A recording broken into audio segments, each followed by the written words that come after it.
بمثل هذا المقام الوصية بتقوى الله الملك العلام وطاعته على الدوام، فإن تقوى الله أعلى نسب، وإن طاعته أغلى مكتسب، إن أكرمكم عند الله أتقاكم، وتزودوا فإن خير الزاد التقوى، واتقون يا أولي الألباب. معاشر المسلمين، معاشر المسلمات، الحاضرين والحاضرات، والمستمعين والمستمعات، والmusyahidin wal musyahidat, bapak-bapak dan ibu-ibu, saudara-saudara dan saudari-saudari serta adik-adik dan anak-anak yang hadir di Masjid Abdurrahman Ibn Auf, Manyar Sakti, Bina Widya, Pekanbaru, Provinsi Riau, ataupun yang mendengarkan melalui 91,1 FM Merajut Ilmu dan Peradaban, ataupun yang menyaksikan melalui media KMTV dan media-media lain yang bekerja sama dimanapun berada. Kita di hari Senin pekan kedua ini Allah izinkan kembali untuk merajut cinta di sini. Cinta yang dasar pada iman dan saling memberikan kebaikan, baik bagi yang mendengarkan maupun yang didengarkan, baik yang mengajarkan maupun yang diajarkan. Sesungguhnya duduk di majelis ilmu itu adalah sebesar-besar nikmat Allah Subhanahu wa ta'ala, karena dengannya lah Allah Subhanahu wa ta'ala memberikan amanah kepada Nabi Adam alaihissalam dan tidak memberikannya kepada para malaikat, walaupun malaikat lebih taat, lebih banyak bertasbih, tapi Adam dilebihkan dengan wa'allama Adam al-asma'a kullaha thumma aradahum 'alal malaikati faqala anbi'uni bi asma'i haula'i in kuntum shadiqin. Allah ajarkan kepadanya nama-nama segala sesuatu, lalu diperlihatkan kepada para malaikat, kalau kalian benar tolong tunjukkan nama-nama ini semuanya.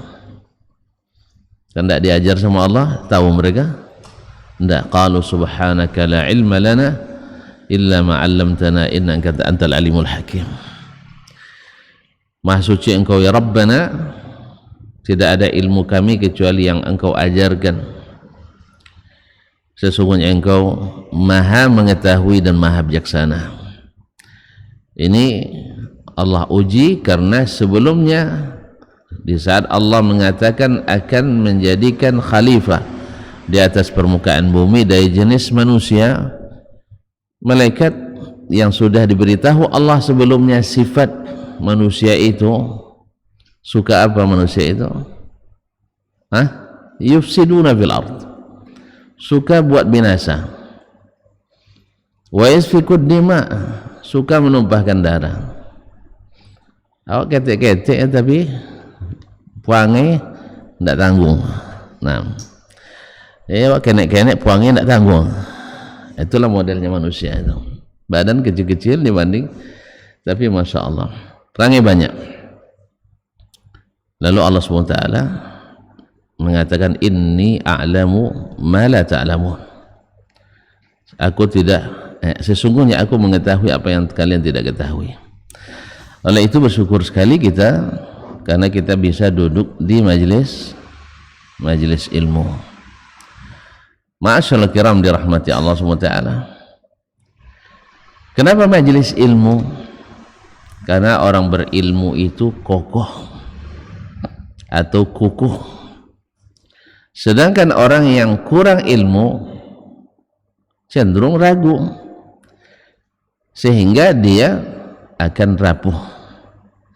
Tadilah malaikat sebelum Allah tunjukkan kepada mereka ilmu, mereka ragu, meragukan kemampuan manusia, lalu Allah tunjukkan kepadanya ini kemampuannya.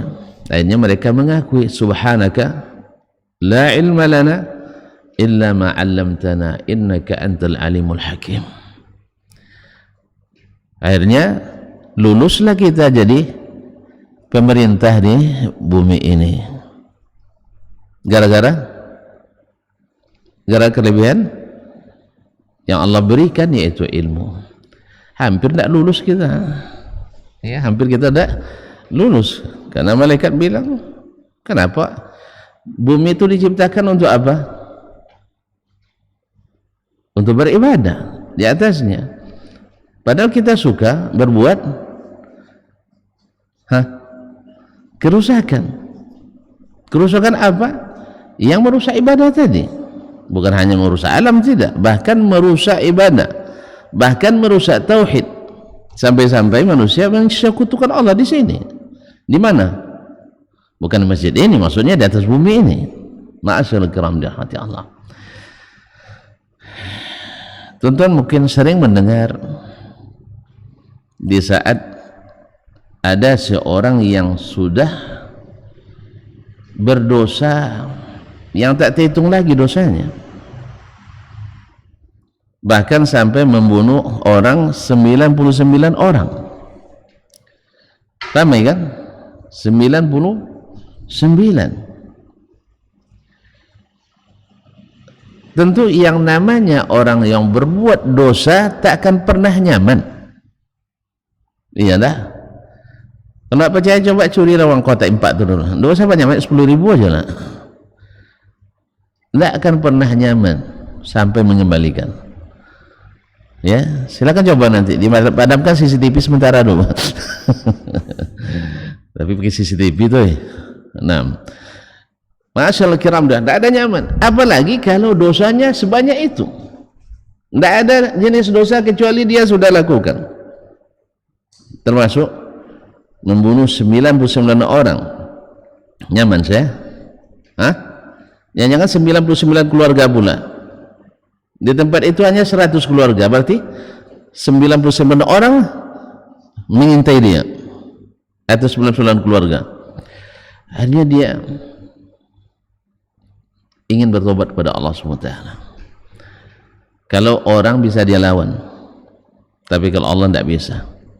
Itulah pentingnya kaum muslim dan muslimat untuk selalu ada berhubungan dengan Allah Tabaraka wa Ta'ala. Sejahat apapun orang, kalau masih ada berhubungan dengan Allah, titik terang itu akan selalu memberikan petunjuk padanya. Akhirnya tentu kalau sudah hal seperti ini, yang dicari orang siapa? Preman dicarinya? Orang kalau sudah nak taubat, yang dicarinya siapa? Iya Pak Imam, ya kan? Ustaz, ya enggak? Yang alim-alim dicari. Pemerintah pun tak dicarinya lagi, tahu dia bahwa bahwa orang-orang pemerintahan kok ternyata itu penuh arti nampaknya, bahwa orang-orang pemerintahan, jangan di sini ada orang pemerintahan, saya kaum muslimin muslimat, bahwa orang pasti yang dicarinya orang-orang yang punya kesalihan, orang-orang yang bisa memberikan solusi. Tidak mungkin awak berutang cari orang yang banyak utang. Pasti jawaban antum terima, pasti itu. Ada orang nanya saya, Ustaz, saya utang segini Ustaz, saya tidak tolong, saya mau buka pola utang saya segini-gini sebenarnya. Akhirnya ngaku sendiri dia. Oh iya Ustaz, dia katanya, misalnya dia ngadukan utangnya 2 juta, awak utang 2 miliar misal kan, itu angkat tangan dia selepas itu. Utangnya 200.000, awak utang 2 juta, utang dia baru 2 pekan, utang awak dah 2 tahun. Tentu tak berani lagi dia minta. Demikian juga para pendosa, tidak mungkin minta pendapat pada pendosa kalau dia nak taubat. Akhirnya dicarilah siapa kira-kira orang yang bisa memberikan solusi. Ma'asyiral kiram dirahmati Allah SWT. Apa yang dilakukannya? Ditunjukkanlah kepada seorang ahli ibadah. Ahli ibadah. Nah, ahli ibadah ini disebut dengan ahli ibadah, bukan dia maksudnya bukan yang lain tidak ahli ibadah, enggak, tapi dia kelebihannya memang di ibadah saya terus. Bahkan sampai mereka menganggap menuntut ilmu itu buang-buang waktu. Sampai orang sekelas Imam Malik, ya antum sendiri tahulah Imam Malik rahimahullah, dengan ta'zimnya kepada syariat, terpeliharanya terpeliharanya ibadahnya, selalu di mana sholatnya? Imam Malik di mana sholatnya? Tinggalnya di mana? Oh, tidak tahu, iyalah. Dia sholatnya selalu di Masjid Nabawi, Masjid Nabawi. 1000 kali sholat lebih pahalanya, karena ngajarnya di Masjid Nabawi. Ma'asyil kiram dirahmati Allah SWT. Tapi di mata ahli ibadah tetap masih buang-buang waktu. Nah, coba bayangkan, apa sebab? Sebab dia banyak berinteraksi dengan orang-orang para penuntut ilmu. Karena sering berkawan itu melupakan diri pada Allah menurut dia. Abu Abdillah Al-Madani lalu dia menasihati Imam Malik, ya Abu Abdillah, beribadahlah. Ya kan disuruhnya Imam Malik untuk seperti dia beribadah. Sebab baginya duduk mengajar ini, memberikan ilmu itu, baginya itu membuang-buang waktu. Dia tidak tahu. Akhirnya orang seperti itu yang ditunjukkan kepada pendosa tadi. Apa yang terjadi? Hah? Orang ini rapuh karena tidak berilmu, rapuh. Apa yang dilakukan? Sebab dia hanya tahu umumat, yaitu keedah-keedah umum dari ilmu. Asal baik diterima Allah, asal tidak baik ya mesti ditolak. Yang pertama belum tentu benar, tapi yang kedua pasti benar. Asal buruk pasti ditolak. Tapi buruk menurut siapa dulu? Juga menurut Allah Subhanahu wa taala dan Rasulnya sallallahu alaihi wasallam.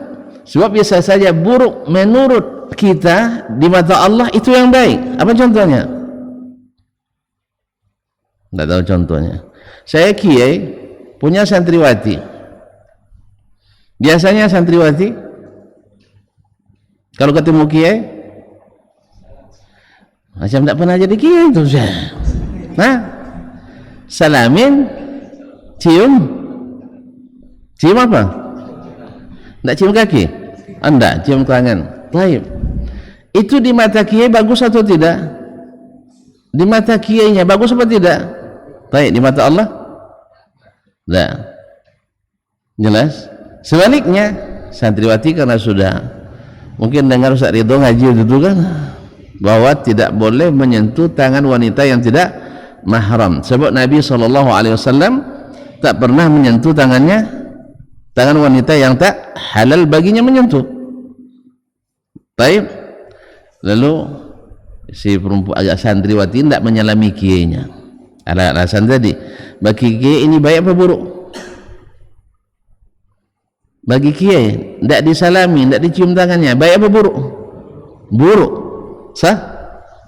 Apa sebab? Karena tradisi turun temurun bahwa santriwati mesti salami kiai, mesti salami kiai.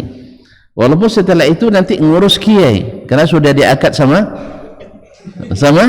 kiai gitu. Nah, kaum muslimin muslimat, jadi tidak semua yang buruk menurut kita di mata Allah buruk, sebagaimana tidak semua yang baik menurut kita di mata Allah baik. Inilah bedanya ilmu dengan tidak berilmu. Nah, ditunjukkan ke orang yang ahli ibadah yang tidak punya waktu menuntut ilmu. Saya punya teman ya, yang untuk membuktikan kebenaran ini. Dia lebih rajin beribadah sehingga tidak selesai talabul ilminya. Kalau ibadah jangan tanya, masya Allah, cuma di menuntut ilmu dia bukan ahlinya nampaknya, tidak bisa diselesaikan. Ma'asyiral kiram dirahmati Allah. Lalu orang yang tadi yang dipikir olehnya membunuh itu dosa besar, betul kan? Kan pertanyaannya, Syekh, inni qataltu tis'atan wa tis'ina atau tis'an wa tis'ina nafsan, saya telah membunuh 99 orang. Hal li min taubah, ada enggak peluang saya untuk melepaskan diri dari ikatan dosa ini, yaitu taubat? Coba nih kan, yang tadi Imam Malik buang-buang waktu katanya, ya, itu ngajar orang. Ini enggak, orang bunuh 99, gimana kira-kira dia fatwakan? Saya ulang kembali, ahli ibadah tadi mengira Imam Malik yang ngajarkan ilmu setiap hari di mana? Di Masjid Nabawi. Datang muridnya bukan dari Madinah saja, dari Spanyol sana datangnya. Kalau sekarang orang Spanyol datang sini keluar, tidak terlalu heran kita kan? Iya kan? Tapi di masa itu dari Andalus datang ke Madinah. Masih ingat kisah siapa? Yahya bin Yahya al-Laitsi. Istrinya sedang hamil ditinggal, tidak pulang-pulang karena belajar sama Imam Malik. Sampai anaknya bujang nyosong ke dia ke Madinah. Sampai anak Madinah terasa pula indah untuk ilmu, tidak juga pulang. Bayangkan, dah bujang anaknya. Ma'asyiral kiram, apalagi kalau seorang ahli ibadah yang tidak memiliki ilmu melihat orang membunuh 99, tentu tidak mungkin ada taubatnya menurut dia. La ajidu laka taubah, saya tidak tahu jalan kamu untuk bertobat. Kalau gitu dia tanggung. Iya kan? Iya kan, tinggal 1 poin lagi untuk 100 kan, dia sempurnakan 100.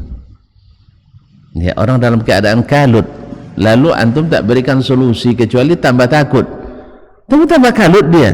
Orang kalau sudah kalut, ia akan melakukan apa saja, dibunuh lagi orang ini. Ma'asyiral kiram dirahmati Allah. Karena apa? Karena ini dasarnya ragu, bukan ilmu. Apa sebab? Satu saja susah dimaafkan, apalagi 99 dibangun di atas apa? Di atas apa? Pikiran. Kan pikiran dia yang bekerja, dia tidak berilmu. Pikiran dia bekerja. Satu saja dosanya sama dengan membunuh 90, sama dengan membunuh seluruh, sama dengan membunuh seluruh umat manusia. Tentu berjalan pikirannya. Satu saja dosanya sama dengan membunuh apalagi 9. Usul gimana nak taubat? Tidak mungkin taubat. Menurut apa? Pikirannya, menurut perasaannya. Makanya kaum muslimin dan muslimat dirahmati Allah, orang yang beragamanya ikut pikiran dan perasaan, itu sudah sampai kesimpulannya. Orang yang beragamanya berdasarkan pikiran dan perasaan, hasilnya judul saya ragu. Orang yang ragu, judul lagi rabu. Dah selesai kaji kita, dah kita tutup aja ya. Kaum muslimin dan muslimat, kerapu dia, akibatnya jatuh korban. Nanti ada kisah di zaman sahabat lagi, orang berfatwa sampai ada yang mati gara-gara fatwanya. Apa sebab? Karena keraguan, bukan dibangun di atas ilmu. Jelas ya? Ma'asyiral kiram dirahmati Allah, akhirnya dia tamatkan 100. Tapi Allah menghendaki baginya kebaikan untuk menunjukkan kepada kita bahwa ilmulah yang menyelamatkan, seperti kata Nabi SAW bahwa syaitan lebih takut kepada seorang alim daripada kepada 1000 abid atau 100 abid. syaitan lebih takut pada satu ulama daripada kepada 100 atau 1000 orang ahli ibadah. 1000 ya, 1000 alfi abid. Disusun 1000 ahli ibadah, disusun di sini 100 satu orang ulama yang istiqamah, tentunya bukan sembarang ulama. Sebab kalau yang tidak istiqamah sama dengan yang 1000 tadi, barisannya di situ tuh. Kaum muslimin dan muslimat dirahmati Allah, yang istiqamah suruh syaitan untuk menyerang, kemana diarahkan dulu? Kalian tidak pernah tahu tentang syaitan nampaknya. Kalau disuruh syaitan, ini barisan 1000 orang ahli ibadah yang tidak berilmu tentunya. Di sini satu orang ahli ibadah yang dengan ilmu. Syaitan kemana ditujunya dulu? Ahli ibadah. Apa sebab? Mudah, dikicuah di nantarangnya. Nah, kalau ini tidak, digelap pun tak tertipu dia, dan suasana kritis pun tak tertipu, dipaksa pun tak mau ditipu. Tapi kalau ini mudah tertipu. Ma'asyiral kiram. Karena apa? Karena dibangun di atas keraguan sehingga rapuh. Ilmu itu tak pernah mendatangkan keyakinan. Oleh sebab itu orang tidak berilmu suka pindah-pindah. Ini tren ikut lagi, ini tren ikut lagi, ini tren ikut lagi. Apa sebab? Dia tidak kokoh, tidak didasarkan pada ilmu. Lalu ditunjukkan dia kepada seorang alim. Alim tentu fatwanya kokoh. Ini Allah yang Nabi yang ceritakan ke kita supaya menjadi ibrah bagi kita bahwa ilmu itu ada dasar yang mengokohkan seseorang. Ma'asyiral kiram dirahmati Allah. Apa kata sang alim? Wa man ladzi yamna'uka minat taubah? Apa yang menghalangimu dari taubat? Baik. Di mana alim ini tahu? Ulama ini tahunya dari mana? Dari ilmu yang Allah turunkan. Bukankah Allah sudah utus para nabi dan rasul? Dan kisah-kisah orang berdosa banyak sejak zaman dulu sampai hari ini. Bukankah dosa terbesar di dunia apa? Syirik. Jelas kan? Bukankah sebelum nabi itu datang, mereka ada yang berbuat syirik? Saya ulang kembali. Sebelum para nabi itu diutus, misal Nabi Nuh alaihissalam, umat Nabi Nuh syirik apa tidak? Antum sembarang nuruh orang syirik. La tazarunna waddan wala suwa'an wala yaghutha wa ya'uqa wa nasra. Siapa itu? Wali-wali.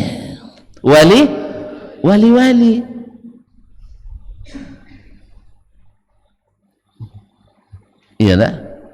Orang-orang soleh kan wali. Kalau wali berarti kan dekat kepada Allah. Kalau dekat kepada Allah, kita tawassul kepada mereka. Kan itu asalnya. Awalnya tawassul bid'ah, habis itu tawassul syirik. Apa tawassul bid'ah? Maaf, non sunnah, maaf. Ini kan tak boleh bilang bid'ah ya. Sebab kan tak di zaman Nabi kita dah. Kalau zaman Nabi kan aman bilang bid'ah. Kalau zaman sekarang bid'ah katanya kan. Semua bid'ah enggak. Kaum muslimin dan muslimat, awalnya tawassul yang tidak disyariatkan. Lebih jelas ya. Syariat yang tidak disyariatkan. Habis itu tawassul syirik. Kan barangnya itu beransur dia. Awalnya mereka memohon kepada Allah melalui mereka, orang-orang saleh tadi, para wali tadi. Selepas itu langsung minta kepada mereka. Yang pertama non sunnah, yang kedua syirik. Ma'asyiral kiram dirahmati Allah. Ada yang mendukung? Iya, dari sejak awal dulu sudah ada mendukung sampai hari ini pendukungnya Wih, tawassul itu banyak pendukungnya. Kau takut tawassul yang tidak syariat itu banyak pendukungnya? Banyak apa sedikit? Banyak. Apa sebab? Lupa, rapuh karena dibangun di atas perkiraan, di atas keraguan. Kan dia mengira, kan pikira. Kalau dia mau dengan jelas ilmu, kita bentangkan bagaimana tawassul di zaman Nabi sallallahu alaihi wasallam dan bagaimana tawassul di zaman sahabat Nabi alaihi salatu wasallam. Andainya tawassul kepada orang saleh itu disyariatkan yang telah mati, kuburan Nabi kok tidak dikunjungi sahabat untuk tawassul? Kan ada Umar manggil Abbas untuk istisqa, hadis sahih Bukhari. Lalu dia tawassul dengan Abbas. Ya Syekh, kalau zat Abbas yang dijadikan tawassulnya, kenapa tidak Nabi saja? Mana yang lebih Abdul Abbas daripada Nabi? Nabi. Mana yang lebih Abdul Abu Bakar daripada Nabi? Tidak salah tuh. Naam. Masyaallah kiram dirahmati Allah. Gimana yang tadi? Jadi alim tadi tanpa ragu mengatakan mallazi yamna'uka minat taubah ya bunai, apa yang menghalangimu untuk taubat kepada Allah? Woi, Masya Allah, kokoh. Yang kokoh ini kuat jadi penopang, yang ragu tadi rapuh membawa tumbang. Ada istilah di kampung kita apa namanya? Pagaan mambo? Pagagan mambo oba, atau tolong tafsirkan bahasa Indonesianya, Bang. Kan orang apa namanya, ada tanaman itu supaya tidak jatuh ke bawah, macam peria misalnya atau timun, dikasih apa junjungan ya, pakai kayu kan. Nah, kayunya itu rapuh awalnya. Kalau menjalar saja tidak begitu rusak dia, pas dikasih itu roboh dia, rusak. Kayak tadilah orang tadi bersandar ke yang rapuh ini, akhirnya tambah dosa. Tapi ketika dia bersandar pada yang berilmu, kokoh dan menyelamatkan. Ma'asyarul kiram dirahmati Allah subhanahu wa ta'ala. Mallazi yamna'uka minat taubah, tidak ada yang bisa menghalangimu dari bertaubat. Di mana dia tahu? Allah yang dalam hadis qudsi mengatakan, yabna Adam law ataitani biqurabil ardi khataya thumma ataitani la tusyriku bi syai'an la ataituka biqurabiha maghfirah. Rawahu Muslim. Wahai anak Adam, andai kau datang kepadaku dengan sepenuh bumi ini dosa, membunuh 99 sampai sepenuh bumi,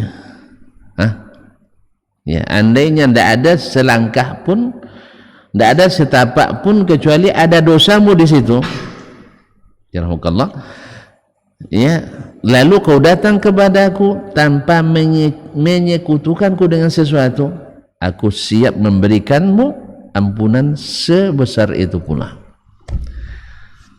Berarti Allah subhanahu wa ta'ala menerima taubat sebesar apapun dosa. Kata disuruh kita katakan, tidak ada dosa yang melebihi dosa syirik. Artinya kalau kau datang kepada Allah, walaupun dosa maksiat boleh dikatakan tidak ada dosa besarnya, tapi syirik kau lakukan, Allah ampuni. Allah ampuni. Misal ini, antum di bab mencuri jago, bab menipu ahli, korupsi nomor 1, judi bandar, narkoba Masya Allah selalu teler, dan seterusnya. Tapi kau tauhidnya Masya Allah, yang tidak pernah menyekutukan Allah subhanahu wa ta'ala. Ada harapan diampuni? Ada harapan diampuni? Mati dia dalam keadaan seperti itu, ada harapan masuk surga? Serius ini saya? ada harapan masuk surga. Apa sebab? Dia tidak berbuat syirik. Sebaliknya, antum bangun 1000 masjid dengan 1000 kubah, ya kan 1000 masjid masing-masing satu kan 1000 kan. Antum terbayang satu masjid 1000 kubah. Nah, ada masjid 1000 kubah. 99 ada ya. Nah, antum bangun masjid 1000 buah di 1000 tempat, kemudian membiayai 1000 anak yatim sekalian ibunya. Antum terbayang apa saya? Iya. Kemudian menyekolahkan anak-anak kaum muslimin sekolah tinggi-tinggi. Jelas? Apa lagi? Bangunkan rumah-rumah untuk para fuqara dan masakin. Ya sih? Tapi antum tak mengucapkan la ilaha illallah, atau mengucapkan la ilaha illallah tetapi berbuat syirik.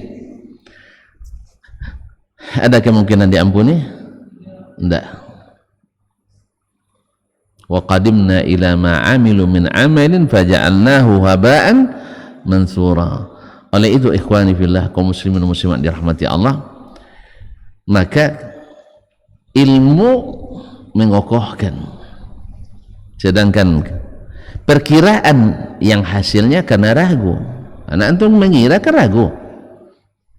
Kalau antum tidak ragu, tidak antum kira-kira lagi. Tapi kalau antum masih memikirkan, masih merasa-rasa, meraba-raba, ragu, rapuh. Ini apa katanya? Walakinna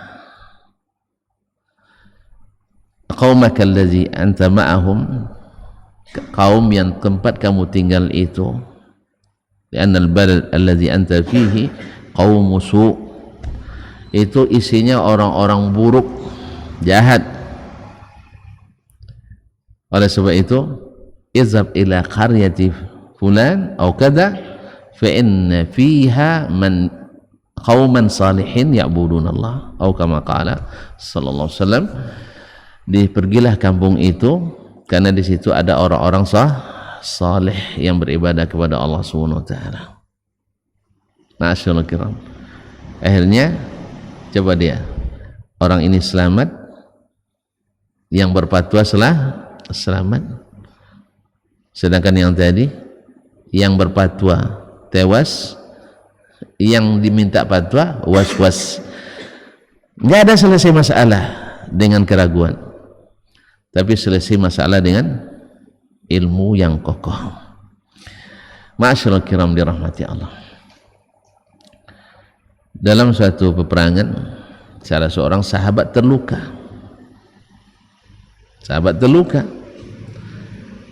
Kepalanya mengeluarkan darah. Dalam waktu yang sama mimpi pula. Itulah ujian mimpi itu, kadang-kadang ujian pula.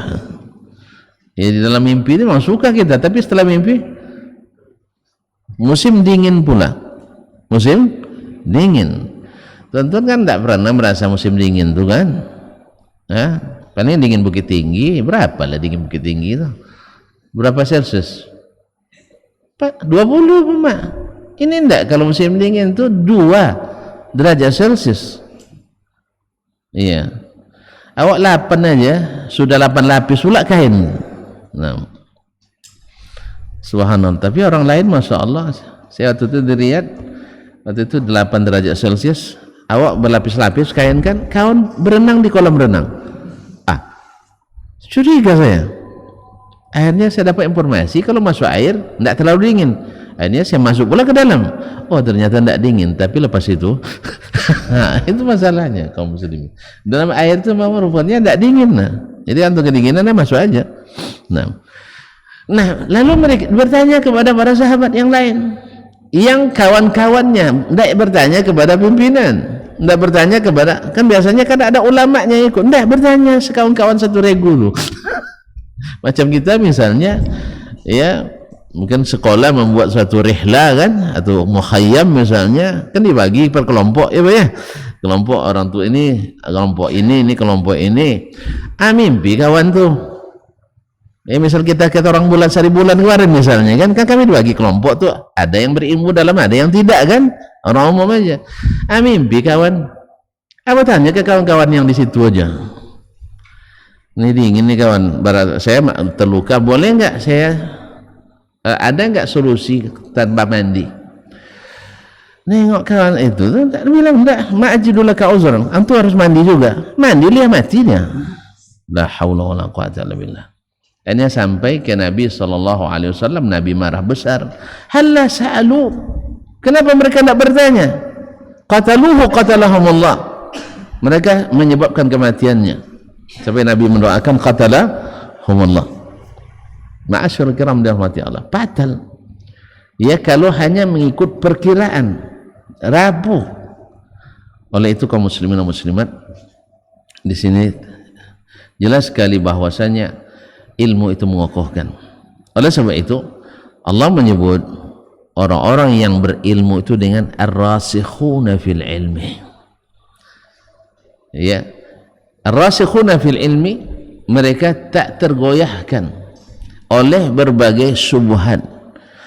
Kan wallazi anzala 'alaikal kitaba minhu ayatun muhkamatun hunna ummul kitab wa ukharu mutasyabihat, dialah yang telah menurunkan kepadamu Al-Quran yang fihi ayatun muhkamat, ada ayat-ayat yang muhkam.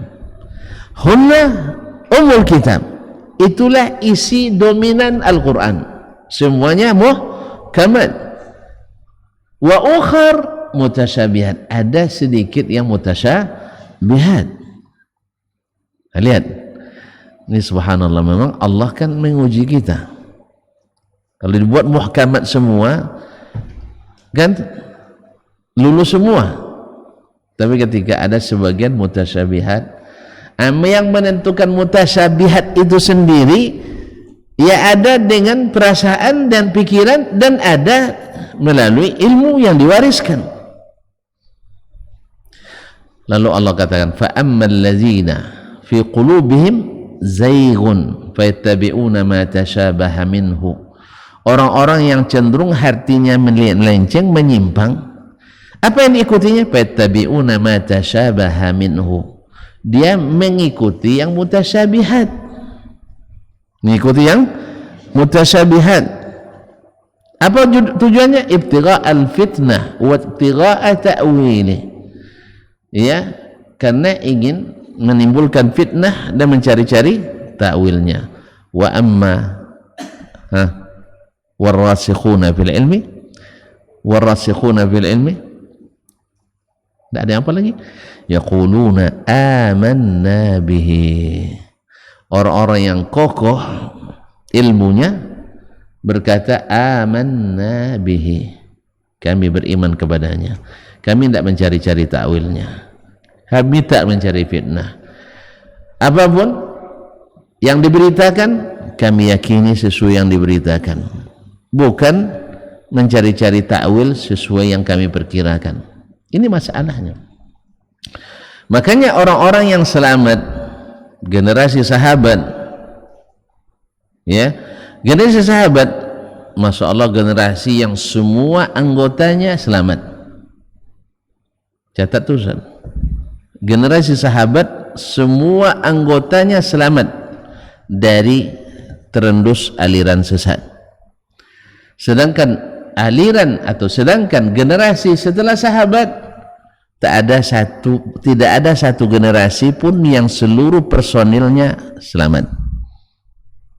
Ada yang selamat? Ada yang selamat? Ada yang tersesat. Lawan selamat yang tersesat lah. Nah, ada yang selamat, ada yang tersesat. Apa sebab? Sebab mereka masuk pada bab ini, amanna bihi kullun min indi rabbina. Mereka kokoh sehingga mereka tidak terpengaruh oleh takwil-takwil orang yang menakwilkan, pikiran-pikiran orang yang memikirkan, perasaan-perasaan orang yang menyelami perasaan, sehingga mereka itu kaum muslimin dan muslimat dirahmati Allah SWT, dengan ilmu yang Allah berikan mereka lebih azan saya, oh antum ya azan, silakan apa-apa. Nah, saya kira minta saya azan pula, dapat tugas ke anda saya sekarang. Nah, silakan.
Ma'asyiral muslimin, ma'asyiral muslimat, rahimanillah wa iyyakum. Tanpa terasa waktu begitu cepat berlalu. Baik. Lalu apa yang dimaksud dengan ilmu? Ya. Apakah semua hasil pikiran kita termasuk ilmu? Ma'asyiral kiram jamaah. Sama-sama kita ketahui tadi malaikat di mana tinggalnya? Tidak tahu rumahnya. Malaikat di mana tinggal? Di langit. Nah, malaikat adalah yang dekat dengan Allah SWT, tapi tetap tidak dapat ilmu kalau tak diberi. Ilmu itu diberi, bukan hasil pikiran dan bukan hasil perasaan. Oleh sebab itu, makanya bahasa ilmu selalu baik dalam Al-Quran maupun hadis bahasanya diberi. Misal, yarfa'illahu alladhina amanu minkum walladhina utul ilma darajat. Allah pasti angkat derajat orang berilmu di antara kalian dan yang beriman dan yang diberi ilmu, diberi. Apa lagi? Wa ma utitum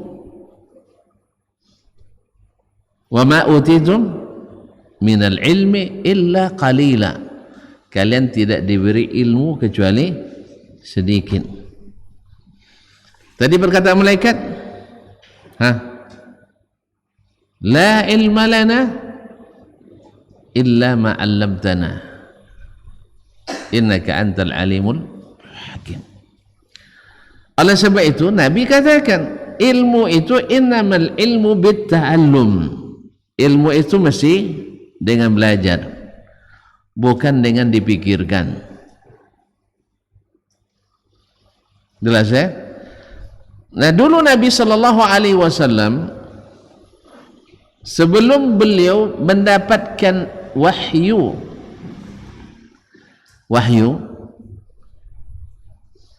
beliau bisa berdakwah? Belum.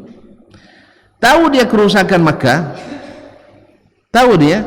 Sebagian tahu dia. Yang namanya perang kan tidak baik, yang namanya judi kan tidak elok, yang namanya zina kan tidak bagus, minuman mabukan jelas tidak beres, narkoba jelas berbahaya. Tapi gimana cara merubahnya? Nabi belum diberi ilmu.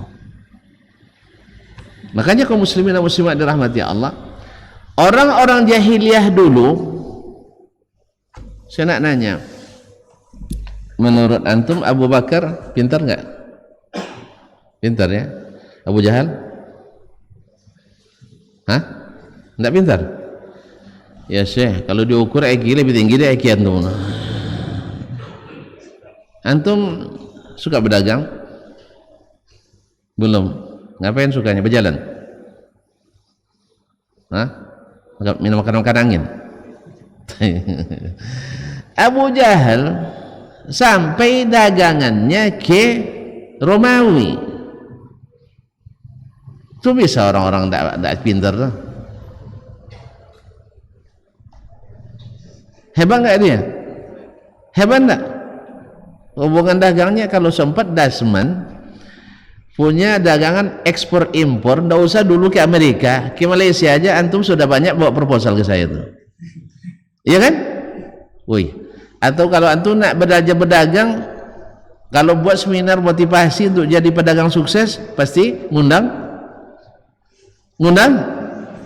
ya Ustaz Dasman lah. Antum tak mau ngaku saya kaya nampaknya. Kaum muslimin dan muslimat dirahmati Allah. Maka Abu Jahal hebat apa enggak? Hebat. Abu Sufyan mantap. Mereka sudah menjalin hubungan internasional, ya tak? Cuman mereka jahiliyah. Kenapa jahiliyah?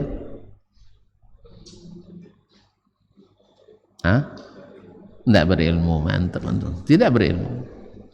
Maka zaman dulu orang jahiliyah itu bukan orang tidak berpikir, bukan dia tidak punya strategi, cuman mereka jahil. Karena apa? La ilma lana illa ma 'allamtana. Oleh sebab itu mereka rapuh.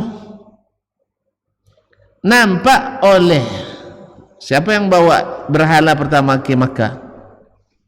Amir bin Lu'ay al-Khuzai. Sah? Kenapa dia bawa berhala?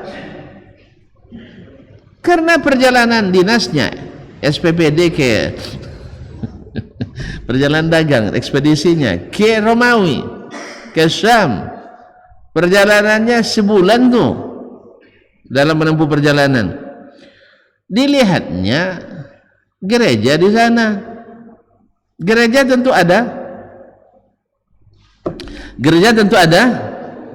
patungnya. Yang namanya budaya Romawi, budaya patung. Antum tidak pernah nih? Antum tidak nengok-nengok TV nampaknya. Koran pun tidak dibaca. Yang namanya budaya Romawi, budaya patung. Tentu di gereja banyak. Tidak pernah masuk gereja? Tidak pernah? Alhamdulillah. Kan nampak dan tidak pun masuk, kita nampak dari luar sudah nampak gambar semua kan. Akhirnya dia pun bertanya, ini untuk apa? Ini patung Bunda Maria. Gimana? Dia wanita salihah. Kalau bagi orang sana itu bukan wanita salihah, anak, istri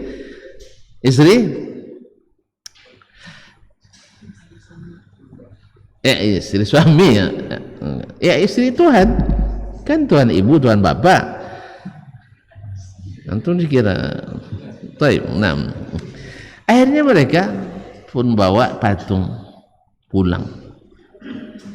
Ketika bawa patung pulang, dia pakai dengan ilmu atau dengan perasaan? Hah? Pemikiran kan? Kan yang ditanya tadi apa alasan alasan filosofisnya apa? Alasan logis kan itu sekarang. Kalau tuan-tuan di akademisi, pasti yang dikemukakan alasan logis, alasan filosofis, dan standar akademis, iya kan? Itu. Apa alasannya? Ini kan orang saleh. Akhirnya mulailah Arab mengenal patung. Sebab yang bawa orang kaya dan pemurah. Itulah.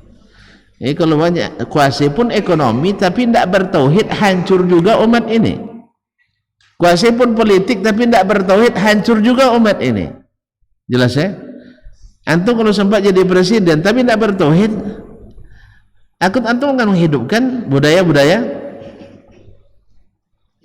iya, budaya-budaya syirik. Jelas? Nah, masyaallah kiram dan hati Allah. Antum udah mulai loyo nampaknya. Wah, baru nak asik-asik mulai itu udah mulai loyo. Coba mana nih? Jelas kan? Jadi akhirnya Makkah menjadi pusat patung dunia pula. Gara-gara ilmu atau pikiran? Pikiran yang rapuh tadi. Makanya siapa yang beragama berdasarkan pikiran dan perasaan tidak kokoh, rapuh. Apapun yang dibisikkan kepadanya, masuk pikirannya dia terima. Tapi kalau orang yang dengan dasar ilmu tidak. Kalau hanya sekedar pemikiran, mohon maaf, saya juga punya pikiran, tapi ini ilmu. Makanya kaum muslimin dan muslimat banyak dalam contoh kasus, banyak contoh kasus orang munafik di Madinah beriman pada Nabi. Orang munafik beriman pada Nabi, beriman. Ya Allah ya Rabbi, masa orang munafik beriman? ذلك بأنهم آمنوا ثم كفروا فتبع على قلوبهم فهم لا يفقهون. Itu ayat sekarang antum baca kok lupa. Mereka awalnya beriman, habis itu kafir. Innal munafiqina fid darkil asfali minan nar. Apa sebab mereka ragu?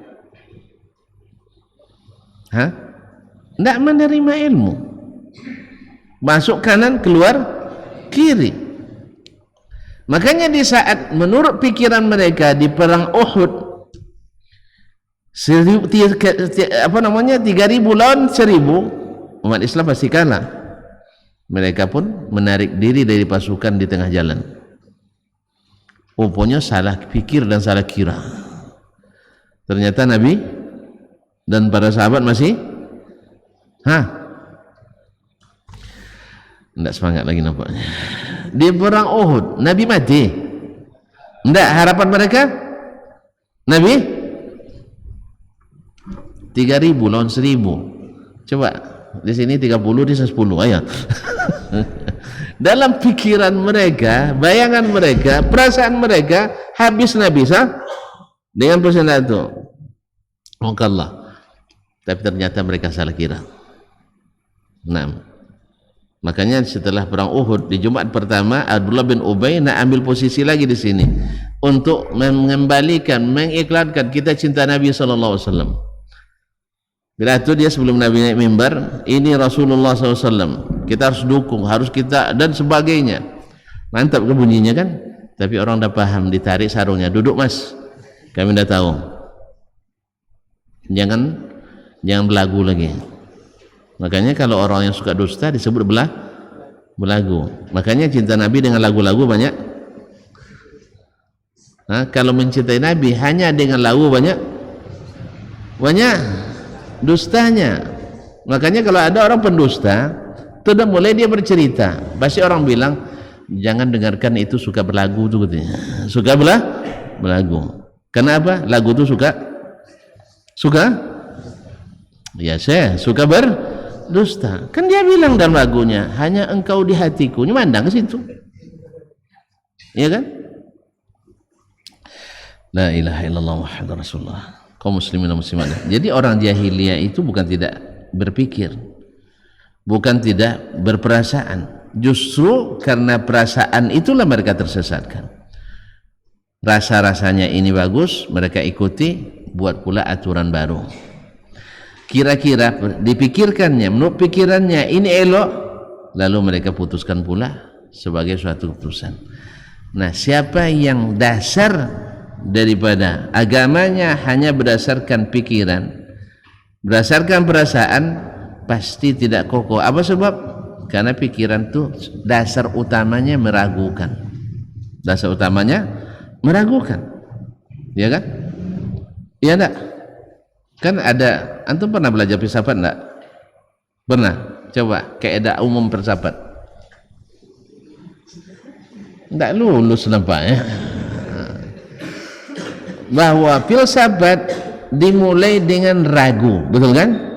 Harus meragukan segala sesuatu. Sah? Jangan yakini sebelum diteliti. Tidak boleh secara a priori meyakini sesuatu sebelum diteliti. Nah, ini untuk langkah 1-2. Paham langkah 1-2? Apa?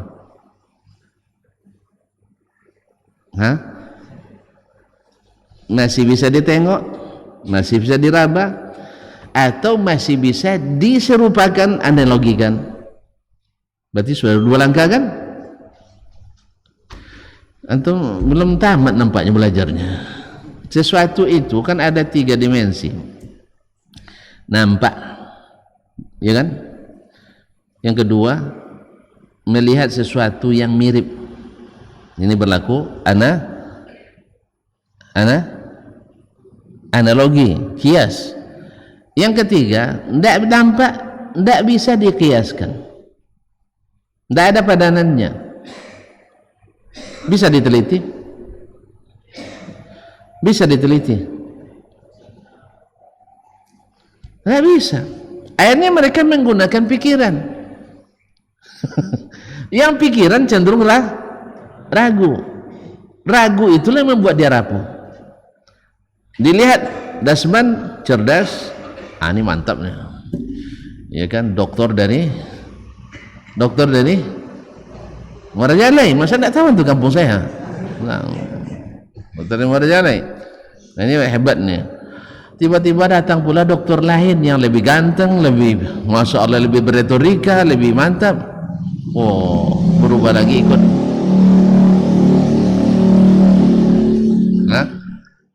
Tinggal Dr. Dasman pindah ke dokter Desmond misalnya. Hebat lagi dokter yang lebih hebat dari itu. Kenapa? Karena tidak kokoh, hanya berdasarkan pikiran. Demikian juga orang yang mengira bahwa pendapat yang dikemukakan oleh seorang imam, ulama misalnya, itu kan pendapat dia. Kenapa? Dia biasa menggunakan pendapat dalam beragama. Akhirnya dia tidak mau mengikuti. Walaupun yang dibacakan perkataan Allah, perkataan Nabi tanpa tafsir, tanpa ta'wil. Itu kan pemahaman Anda. Kan itu ya? Dikiranya itu pemahaman. Kita tunjukkan. Misalnya, kita tunjukkan. Apa contoh yang bagus? Yang bikin antum tidak tersinggung. Kayaknya payah juga nyarinya ya. Yang bikin antum tersinggung aja lah misalnya. Apa contohnya Ustaz? Hah? Bikin contoh yang bikin tak tersinggung orang. Sekarang saya sampaikan riwayat bahwa Nabi SAW, tapi janji tidak tersinggung kan? Janji ya? Iya, saya tidak maksa antum, cuman saya minta contoh di antum, tidak mau antum kasih tahu. Cuma saya yang buat, dan itu yang teringat oleh saya sekarang. Misal, ya, Nabi SAW, Anda yang agak ringan lah, tidak jadi yang berat tadi. Yang tadi berat itu, kau takkan sanggup. Hah? Tak sanggup untuk mendengarnya nanti.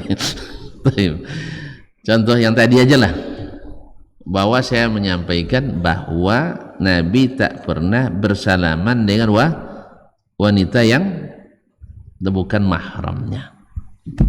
Saya hanya sampaikan itu, jelas. Lalu dikira itu pendapat saya. Kan jelas riwayatnya, hadis Aisyah, ma massat yadu Rasulillah sallallahu alaihi wasallam yadam ra'atin qat. Rasulullah tak pernah menyentuh tangannya tangan wanita yang tidak halal baginya. Lalu dikira itu kan pemahaman ustaz. Saya juga punya ustaz yang pemahamannya beda dengan ustaz. Jadi kira karena biasa dengan perasaan dan pemikiran, akhirnya dia menolak riwayat ini. Jelas? Nah, sedangkan warrasikhuna fil ilmi yaquluna amanna bihi kullu min indi rabbina. Oleh sebab itu kaum muslimin dan muslimat dirahmati Allah. Jadi ilmu yang dimaksud bukan ilmu level 1, level 2, tapi ada ilmu level 3. Oleh sebab itu beda pendekatannya, karena ilmu yang berdasarkan pemikiran hanya sampai pada batas tertinggi adalah analogi. Batas tertingginya hanya analogi. Itu ilmu manusia. Sedangkan di agama ini ada ilmu yang dimensinya lebih tinggi daripada ilmu filsafat itu, yaitu ilmu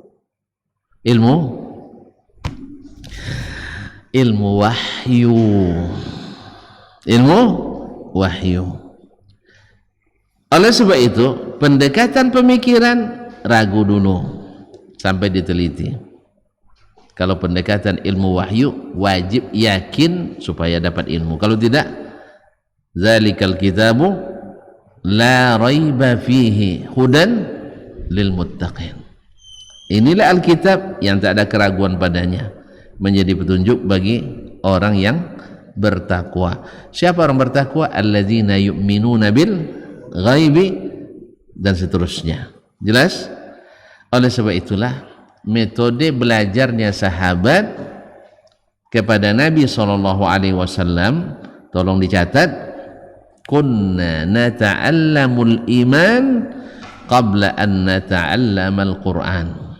Kami belajar dulu iman sebelum belajar Al-Quran.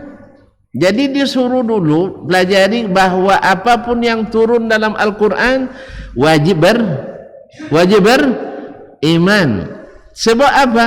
Sebab Al-Quran akan datang nanti, tidak semuanya mesti sesuai alur pikiran, apalagi pikiran yang terpengaruh oleh Pikiran terpengaruh oleh jahiliyah. Kan Al-Quran turun di tengah-tengah masyarakat yang jahiliyah. Tadi apa definisi jahiliyah? Orang bodoh-bodoh. Hah? Lupa lagi, itu masih diulang dari awal tadi. Jahiliyah itu karena bodoh atau karena tidak berilmu? Tidak berilmu. Makanya orang cerdas bisa tidak berilmu?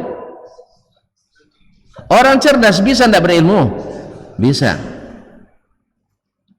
Ayah antum di mana sekolahnya? Tidak sekolah? Sekolah apa? Ekonomi, iya kan? Atau ilmu hadis? Hah? Apa? Geografi. Nah, iya kan? Geografi baru dimensi berapa tuh? Masih berlaku analogi, iya kan? Nah, tapi kalau sudah masuk dimensi wahyu, ayah antum kayaknya harus angkat tangan ya. Maka ajak dia ngaji ke sini. Mana rumah? Nanti kita jemput dia. Kaum muslim dan muslimat, bilang sama itu ada ilmu lebih tinggi dari geografi ya. Apa itu? Ilmu wahyu.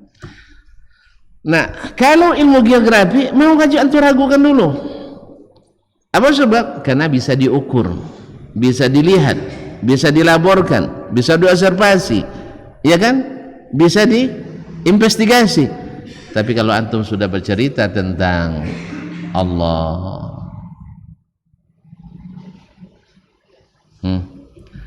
kalau Allah bilang Allah di langit misalnya, dia saat antum teliti ke langit, enggak kan?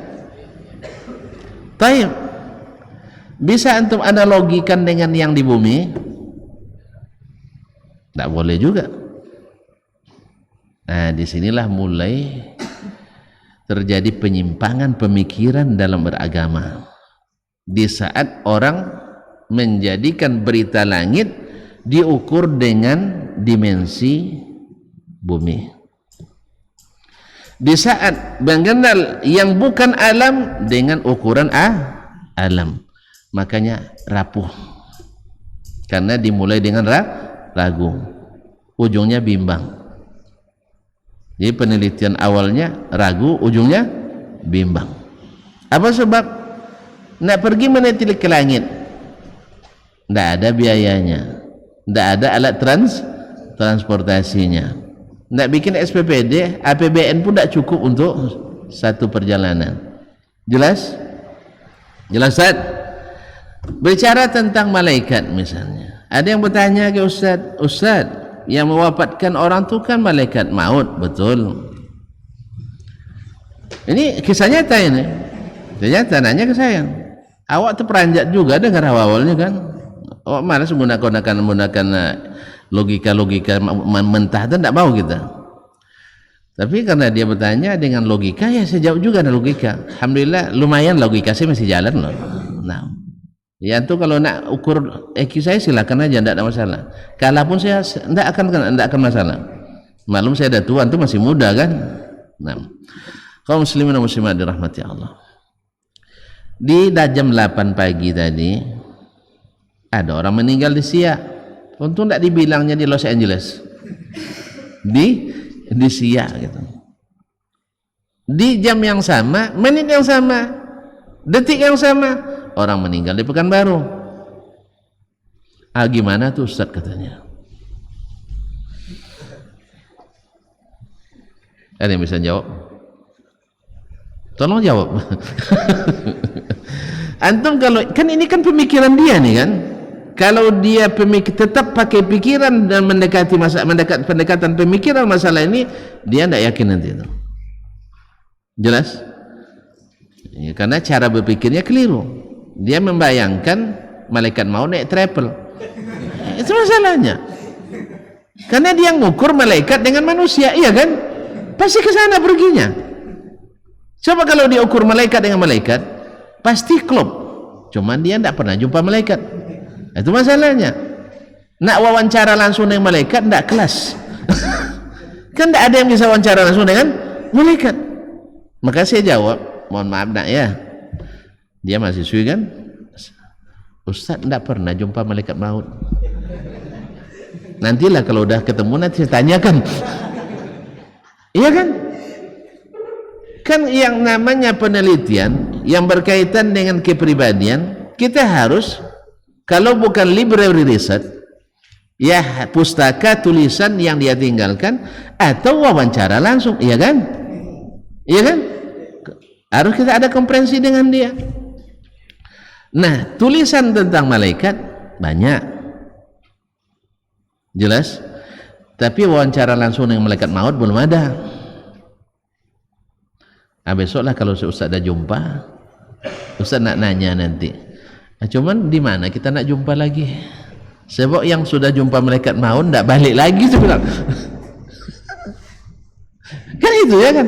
Kan tidak balik lagi. Kalau padahal Ustaz sampai sekarang belum siap untuk jumpa malaikat maut. Ya, kalau antum nanti bertemu malaikat maut, tolong bilang Ustaz Asman belum siap. Nah, ya tapi siap tidak siap kita kan tahu jadwalnya. Ya semoga dalam husnul khatimah. Yang kedua sayang sebilang. Yang kedua, malaikat itu, yang kedua, kita ini kan disuruh mengimani, bukan memikirkan pekerjaan orang. Kita sekarang sering ribut-ribut di negara ini. Sebab apa? Jemaah Abina ikut mikirkan pekerjaan Pak Presiden. Makanya pekerjaan rumahnya tinggal. Karena yang dipikirnya pekerjaan Presiden. Awak kelasnya kelas mahasiswa yang sering pula gagal mikirkan pekerjaan Presiden. Tentu tidak masuk. Jelas ya? Antum baru tahu enaknya di presiden, coba jadi 2024 nanti. Mau? Saya tidak dukung. Saya tidak dukung antum jadi presiden. Kasihan sama antum. Ya mikirkan pekerjaan rumah aja, tidak terpikir sama kita, apalagi mikirkan pekerjaan presiden. Oleh sebab itu, tolong jangan biasa mikirkan pekerjaan yang bukan pekerjaan kita. Sebab rumah yang sering terbengkalai rumah tukang sebenarnya. Tahu tukang buat rumah dulu di kampung tuh jarang selesai rumahnya. Apa sebab? Yang dikerjakannya rumah orang terus. Ya, hujan hari bocor rumahnya, tapi datang telepon, Pak Ustadz, rumah saya bocor, tolong perbaiki ya. Rumah orang itu perbaikinya dulu. Jadi kalau terlalu sering mikirkan pekerjaan orang, pekerjaan kita terbengkalai. Yang ketiga sebenarnya, malaikat itu yang saya tahu besar. Besar. Ada yang sayapnya sampai 600. Saya tanya lagi, kamu pernah naik pesawat jumbo dari sini ke Jakarta? Rupanya belum pernah pula nih. Ini payah juga. Analoginya kan. Itu pernah? Oh, belum juga. Yang kecepatannya hanya lebih kurang 1.300 km per jam. Udah pernah? Belum ya? Cobalah. Kalau antum tidak berani, saya temani. Bayarkan ongkos saya sekali. Iya kan? Jadi kaum muslimin dan muslimat dirahmati Allah, itu berapa sayapnya? Berapa sayapnya? 2, sudah sekencang itu. Apalagi kalau sayapnya, ini kalau berlaku analogi nih ya. Ya kenyataannya memang dalam waktu sekejap mereka datang. Jelas kan? Kalau kita enggak, udah banyak orang tenggelam tsunami di Aceh sana, masih rapat di Jakarta. Orang luar negeri datang bantuannya, kita masih rapat anggaran. Allah musta'an. Habis debat dulu. Kaum muslimin muslimat. Jelas? Jadi kalau sebesar itu, Siak dengan Jakarta, dengan Pekanbaru jauh. Woi, kan Nabi pernah melihat malaikat Jibril dalam bentuk aslinya dari ufuk timur sampai ke ufuk barat. Baginya Siak jauh. Dari sini jauh enggak? Enggak, alhamdulillah. Mungkin enggak dia mewafatkan orang di Pekanbaru dengan waktu yang sama, mungkin apa tidak? Mungkin. Apalagi yang keempat, kita nggak tahu teknis kerjanya seperti apa.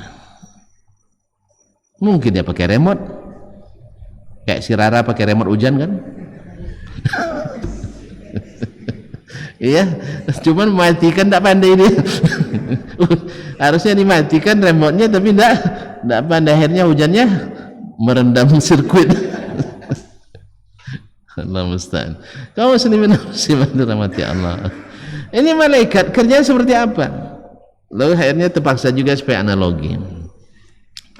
Ini meja Ustadz ini, kalau diletakkan semut, berapa muatnya? Nah, yang orang pertanian coba berapa semut muat di space sebesar ini? Hah? Muat 1 juta? Muat 1 juta? Muat. Taib. Kalau saya nak mematikan 100 ekor serentak, bisa? Bisa? Kan tinggal tindis. Nah, ya kan? Jadi bagi malaikat ukuran Pekanbaru siap dekat, tapi bagi kita jauh. Nah, semut ke saya jauh apa dekat? Jauh, perlu musafir. Jamak qasar solatnya tuh. Tapi saya ke semut dekat enggak? Dekat. Kenapa? Saya besar, dia kecil. Jelas? Ini juga kalau mau juga pakai ilmu filsafat dan pendekatan ini, Allah kan dekat sama kita, ya. Dia di atas. Di atas langit 7 lagi, di atas arsy. Baginya kita ini kecil-kecil kan? Kalau kita tadilah tidak ada akses ke atas, tidak ada akses ke atas sampai mati dulu. Jadi izinnya naik setelah mati. Makanya tolong minta ke Allah SWT, khusus ini saja ya Allah, katanya. Ya, buat permohonan khusus setelah mati saya naik ke atas supaya saya bisa memberitahukan kepada yang di bumi ini bahwa engkau memang di atas. Mana tahu lobby antum bisa diterima kan?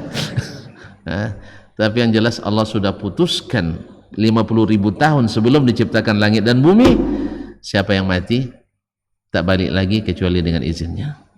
Sah? Mana tahu antum dapat izin nanti. Nah, biar kami nyaman pula di sini. Tapi Allah sudah katakan, andainya gunung-gunung berbicara, kemudian orang mati kembali berbicara pada mereka takkan beriman juga. Sebelum menetapkan manhajnya, beriman dulu sebelum belajar Al-Quran. Kunna nata'allamul iman qabla an nata'allamal Quran. Kami beriman dulu, belajar beriman dulu sebelum belajar Al-Quran. Thumma ta'allamna Al-Quran fazdadna bihi imana. Lalu kami belajar Al-Quran dan akhirnya bertambah iman kami. Oleh sebab itu, maka orang-orang itu, sahabat itu, semua anggota masyarakatnya selamat dari menyimpang. Apa sebab? Karena yang mereka lakukan beriman pada apa yang diberitakan, bukan pada yang dipikirkan.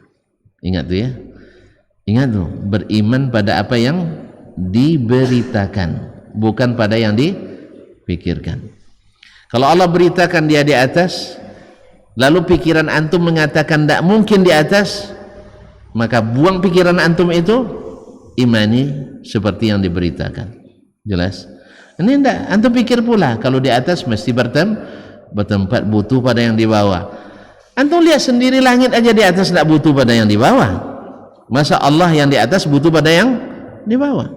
Matahari di atas kita tidak butuh pada kita? Tidak juga. Lalu diikuti ayat-ayat mutasyabihat. Dimanapun kamu berada, Allah ada di situ. Berarti Allah ada di mana-mana. Ini mohon maaf ya, katanya belajar nahwu sorobnya, belajar bahasa Arab.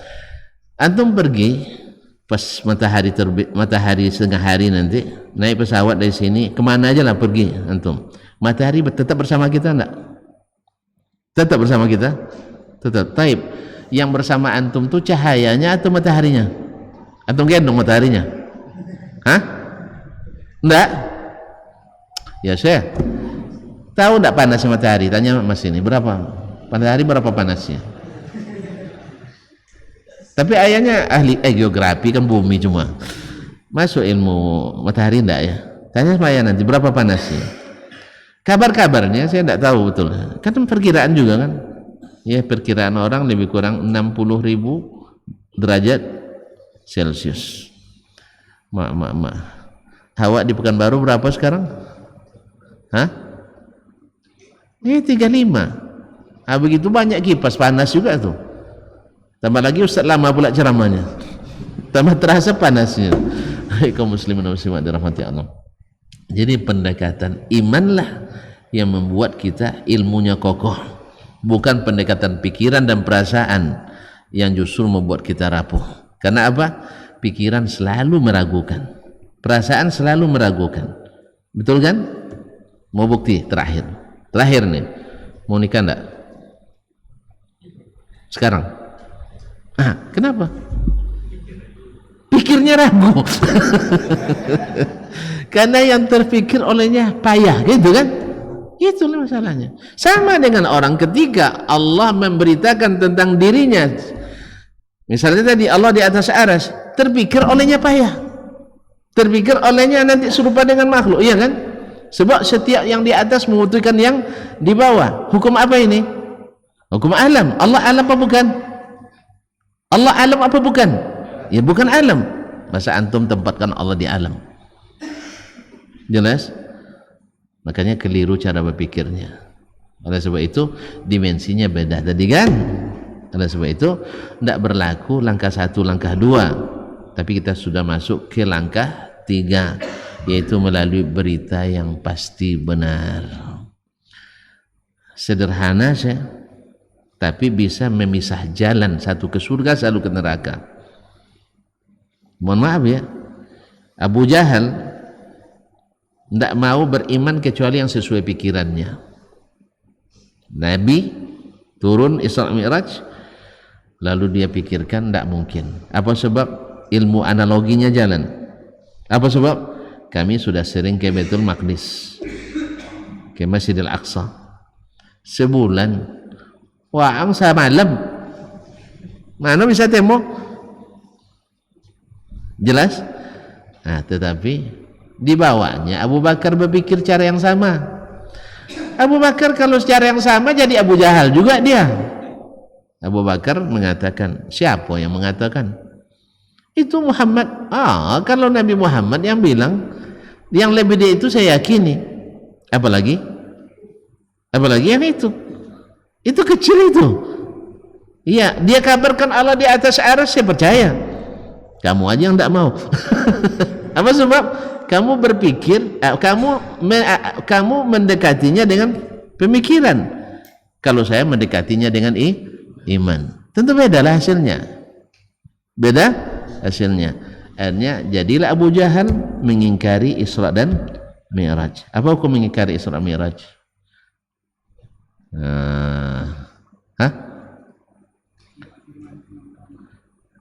Apa hukumnya mengingkari Isra Mi'raj? Subhanallah, kafir katanya.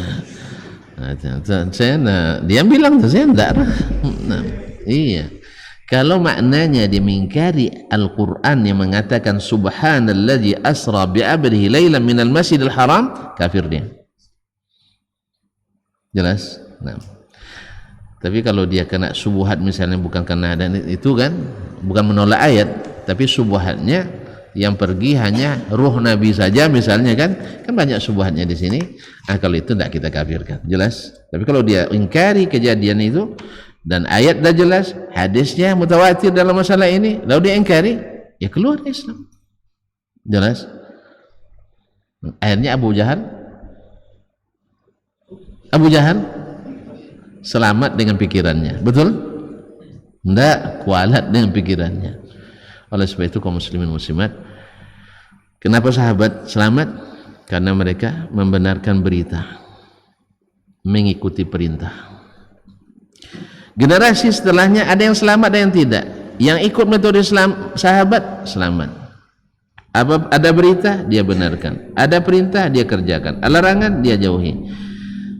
Ada yang tidak, yaitu mengikuti metode berpikir. Kalau sesuai pikiran dia yakini, kalau tak sesuai dia tolak. Perintah juga seperti itu, sesuai dengan pikiran dia laksanakan, tidak sesuai dia paling-palingkan, ya paling dipreteli, dipelintir. Yang sejelas itu disuruh, akhirnya jadi tak bagus dikerjakan. Yang sejelas itu dilarang, justru dianjurkan. Akhirnya terjadi pendekatannya pikiran dan perasaan. Sedangkan mereka pendekatan iman. Makanya berita yang datang mereka benarkan, perintah yang datang mereka kerjakan sesuai kemampuan, dan larangan mereka tinggalkan, maka selamat. Dah jelas? Dah sampai? Kalau belum saya tambah lagi, saya banyak yang harus kita. Jadi ilmu itu apa ada jenisnya, ilmu yang wajib, fardu ain, fardu kifayah, kemudian bagaimana fadilat menuntut ilmu, bagaimana fadilat menyebarkan ilmu, kemudian apa saja yang merusak proses menuntut ilmu, seperti tidak ikhlas, suka membanggakan diri, suka mengelompok, kalau tidak sekelompok kita berarti sesat, akan merusak ini. Walau kadang-kadang tidak hizbiyah namanya ini, kalau tidak ngaji sama saya berarti antum tidak ahlus sunnah, kan keliru. Yang menentukan itu bukan kelompok, tapi adalah apa yang dikaji. Ini kan banyak terjadi kaum muslimin dan muslimat yang merusak ilmu.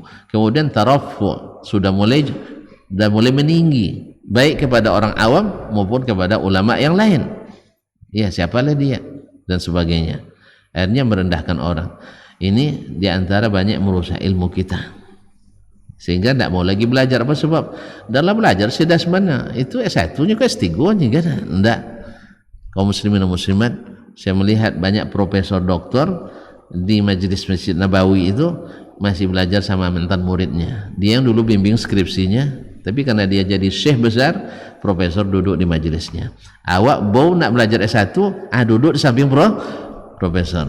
Profesor lah badan maksudnya kan, satu level dengan profesor coba belajarnya.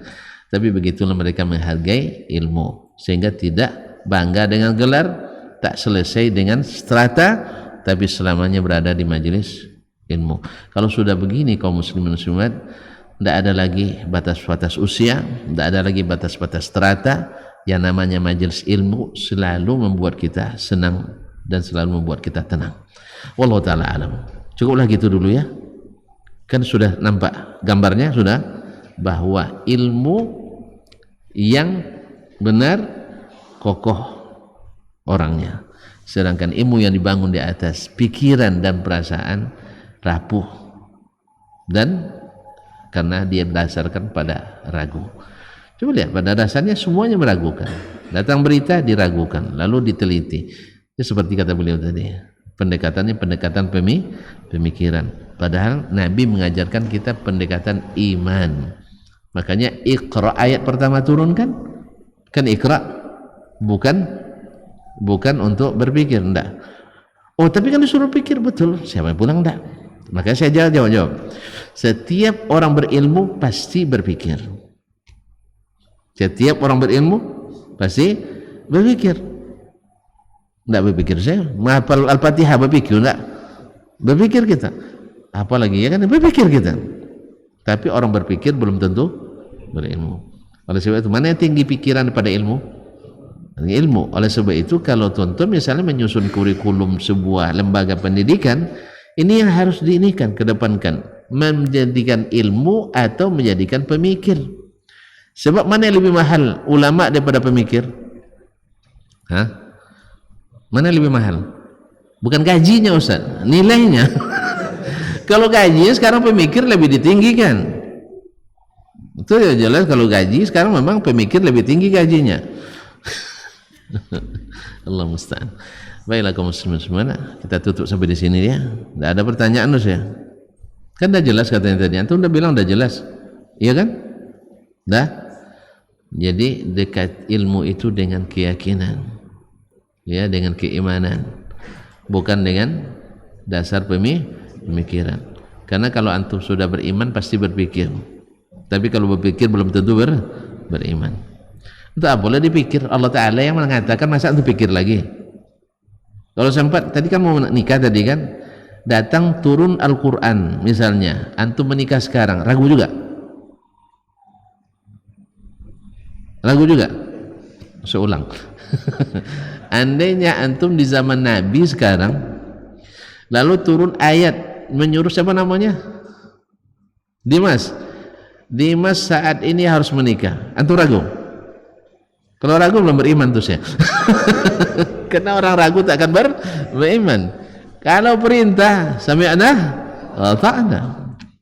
Makanya pendekatan kita baca Quran dengan iman, bukan pemikiran. Kalau pemikiran jadi orientalis antum, jadi liberal nanti, jadi sekuler. Tapi dengan iman. Semoga Allah SWT kembalikan manhaj ini sehingga hasilnya terlihat kini. Yang kukuh dan kokoh adalah yang mendekati Al-Quran dan hadis dengan iman, sehingga mereka mendapatkannya seperti seorang ibu dapat bayi yang baru lahir, ya kan? Si ayah menjadi bangga jadi ayah. Apa sebab ini nikmat karunia? Tapi sebagian tidak baca, tapi tidak bertambah semangat mengamalkan. Tidak ada semangat mengamalkan. Apa sebab? Sebab dia menghadapinya dengan pemikiran, bukan dengan keimanan. Itu aja bedanya. Jalan kita memang beda. Jalan kita memang beda. Kalau nak sama, ya alhamdulillah masih banyak masih banyak gerbong-gerbong yang kosong untuk sama-sama kita mengikuti para sahabat yang mendekati Al-Quran dan hadis dengan iman, bukan dengan mendahulukan pemikiran. Jelas? Kalau jelas kita tutup. Subhanakallah bihamdik, asyhadu an la ilaha illa anta, astaghfiruka wa atubu ilaik. Wassalamualaikum warahmatullahi wabarakatuh.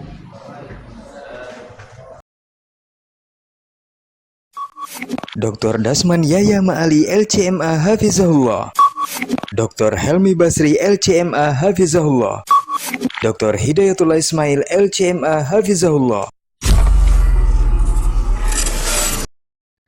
Majtama'a qaumun fi baitin min buyutillah yatluna kitab Allah wa yatadarasunahu fima bainahum illa nazalat alaihimus sakinah wa ghasyiyatuhumur rahmah wa haffat bihimul malaikah wa dzakarahumullahu fiman indah. Tidaklah suatu kaum duduk di salah satu rumah Allah membaca ayat-ayat Allah dan sama-sama mempelajarinya, kecuali turun kepada mereka as-sakinah, ketentraman dan kenyamanan. Wa ghasyiyatuhumur rahmah, dan mereka diliputi pula oleh rahmat, kasih sayang dari Allah Subhanahu wa taala. Wa haffat bihimul malaikah, dan mereka pun dikelilingi oleh para malaikat, karena malaikat suka majlis-majlis zikir dan ilmu. Wa dzakarahumullahu fiman indah, dan Allah akan banggakan sebut-sebut mereka di kalangan malaikat-malaikat yang ada di sisinya, di masyarakat atas. Mudah-mudahan kita termasuk yang sering disebut-sebut di sisi Allah, di kalangan para malaikat. Dan di akhir majlis ini mudah-mudahan kita pula mendapatkan seperti yang tersebut dalam hadis qudsi, qumu maghfuran lakum, silahkan berangkat meninggalkan majlis ini dalam keadaan diampuni dosa-dosa kalian.